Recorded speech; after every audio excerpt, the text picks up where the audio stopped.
에덴 동산에 담겨 있는 복.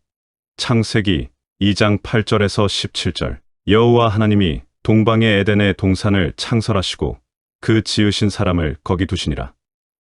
여호와 하나님이 그 땅에서 보기에 아름답고 먹기에 좋은 나무가 나게 하시니 동산 가운데에는 생명나무와 선악을 알게 하는 나무도 있더라. 강이 에덴에서 흘러나와 동산을 적시고 거기서부터 갈라져 내 근원이 되었으니 첫째의 이름은 비손이라. 금이 있는 하윌라 온 땅을 둘렀으며 그 땅의 금은 순금이요 그곳에는 베델리엄과 호마노도 있으며 둘째 강의 이름은 기온이라. 구스 온 땅을 둘렀고 셋째 강의 이름은 히데겔이라. 아수르 동쪽으로 흘렀으며 넷째 강은 유브라데더라. 여호와 하나님이 그 사람을 이끌어 에덴 동산에 두어 그것을 경작하며 지키게 하시고 여호와 하나님이 그 사람에게 명하여 이르시되 동산 각종 나무의 열매는 내가 임의로 먹되 선악을 알게 하는 나무의 열매는 먹지 말라. 내가 먹는 날에는 반드시 죽으리라 하시니라. 에스겔 47장에서 에스겔이 성령의 감동으로 강물을 봅니다. 그런데 그 강물은 성전의 성소에서부터 흘러나옵니다. 그런데 그 강물이 지나는 곳마다 생명이 살아나고 만물이 소성하며 번성하는 역사가 일어납니다. 이는 에덴 동산의 내 강물이 무엇을 상징하는 것인지를 조금 더 밝게 보여주는 장면입니다. 요한계시록에 이와 비슷한 장면이 있습니다. 또 그가 수정같이 맑은 생명수의 강을 내게 보이니 하나님과 및 어린 양의 보좌로부터 나와서 길 가운데로 오르더라. 강 좌우에 생명나무가 있어 12가지 열매를 맺되 달마다 그 열매를 맺고 그 나무 잎사귀들은 만국을 치유하기 위하여 있더라. 요한계시록 22장 1절에서 2절. 요한은 그 강이 하나님과 예수님의 보좌로부터 나와 만국을 소성케 하는 생명수의 강이라고 합니다.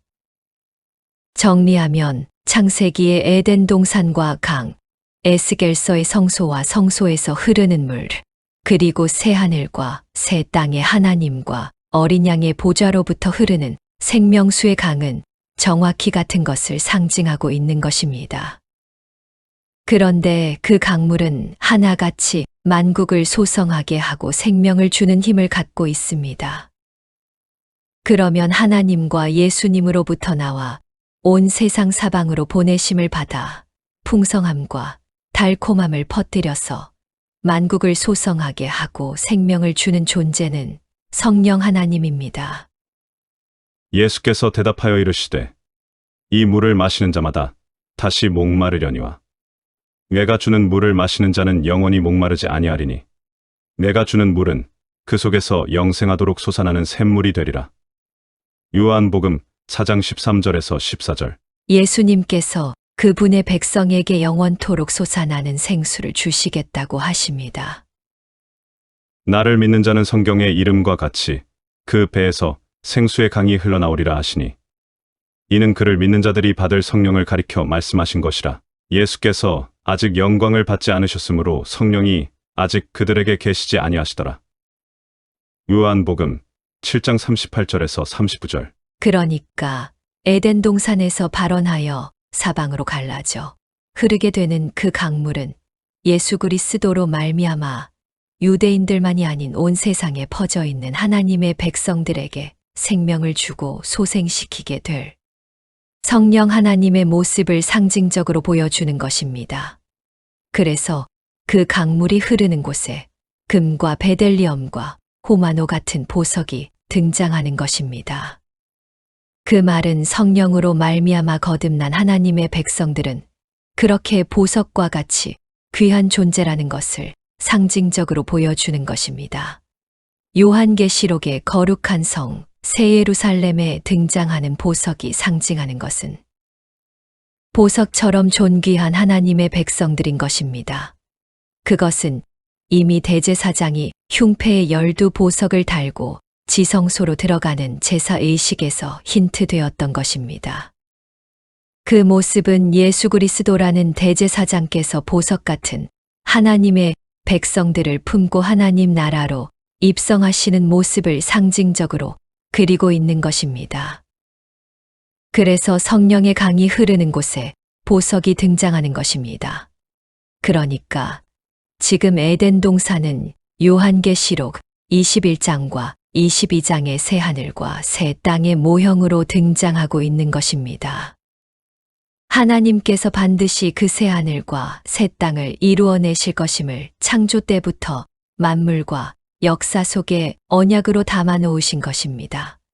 그 원시적 에덴이 어떻게 새 하늘과 새 땅으로 완성이 되는지 보라는 것입니다. 성경은 이렇게 티끌에 불과한 자들을 하나님께서 어떻게 보석 같은 하나님의 자녀로 만들어 내시는가를 설명하는 책인 것입니다.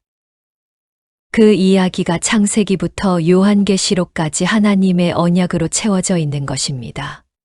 그러니까 성경 전편에는 내가 반드시 나의 은혜로 티끌인 너희들에게 생명나무 실과를 먹게 하겠다는 하나님의 언약이 흘러넘치는 것입니다.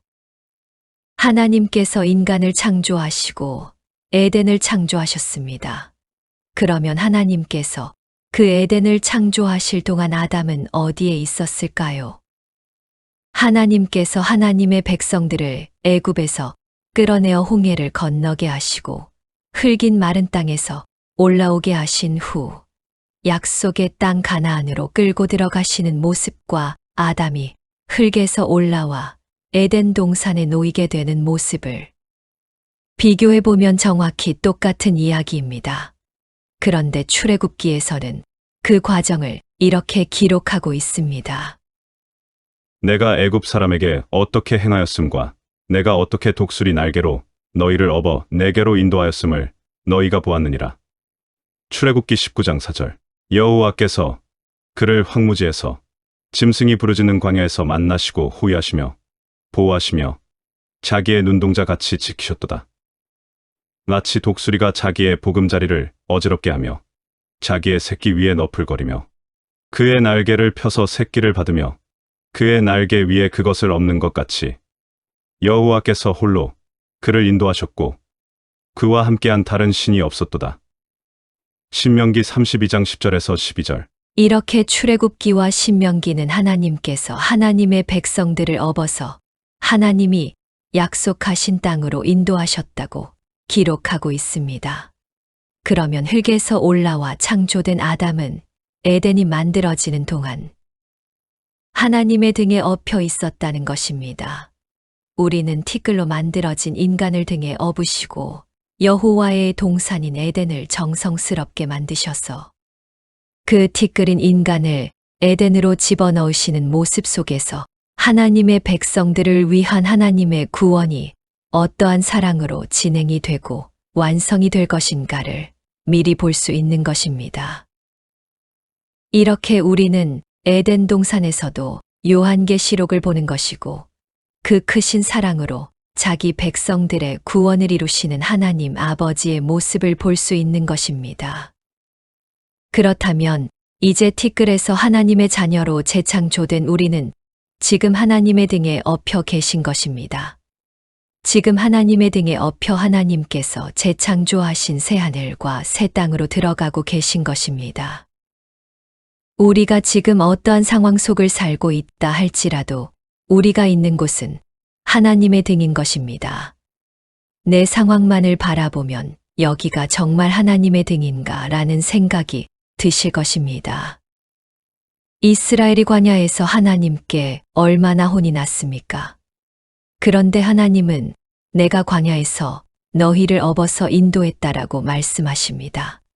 그 말은 우리가 당하는 어떤 모양의 환난과 고통도 모두 다 우리를 완성하시겠다는 하나님의 사랑과 배려에서 주어진 것이라는 뜻입니다. 그러나 하나님은 우리를 징계하시고 연단하실 때에도 우리를 업고 계신다는 것입니다. 그러니까 감사한 마음으로 지금의 상황에 만족하며 잘 이겨내십시오. 거기가 바로 사랑하는 우리 아버지 하나님의 등입니다. 우리는 그렇게 선악과를 따먹고 죽을 수밖에 없었던 자들이었습니다. 그런데 이게 웬 은혜입니까? 어느 날 눈을 떠보니 나를 등에 업은 사랑의 하나님께서 생명나무의 열매를 내 입에 물려주시며 먹으라고 하십니다. 그리고 간수들을 보내어 우리가 갇혀있던 그 죽음이라는 감옥에서 우리를 이끌어 내주셨습니다. 그게 바로 에덴 동산에 숨어있는 복음의 이야기인 것입니다. 그래서 우리는 어떠한 상황 속에서도 하나님의 백성들이 된 것입니다. 다른 것으로 만족을 삼으려 하지 마시고 그 은혜의 하나님과 은혜의 복음으로 행복해 하시고 기뻐하십시오. 절대 어떤 상황에서도 무릎 꿇지 마십시오. 그리고 괴롭히고 무시하고 아나무인으로 대하는 자들을 오히려 측은히 여기십시오. 그들은 그렇게 우리를 연단하고 성숙시키는데 잠시 쓰이는 인간들입니다. 그들을 미워하지 마십시오. 불쌍한 자들입니다. 우리를 위한 자들입니다. 그러한 자들 때문에 우리의 거룩에 흠집을 내지 마십시오. 우리가 보석이고 주인공입니다.